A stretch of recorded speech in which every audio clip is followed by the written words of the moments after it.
This movie is visually quite dazzling, I have to say.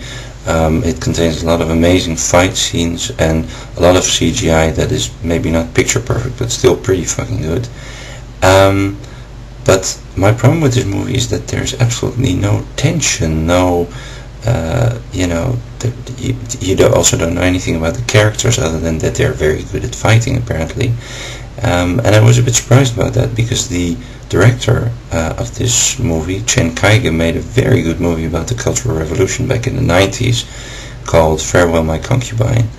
And this movie is, vapid even for Hollywood standards, where at least there's some kind of cliche characters.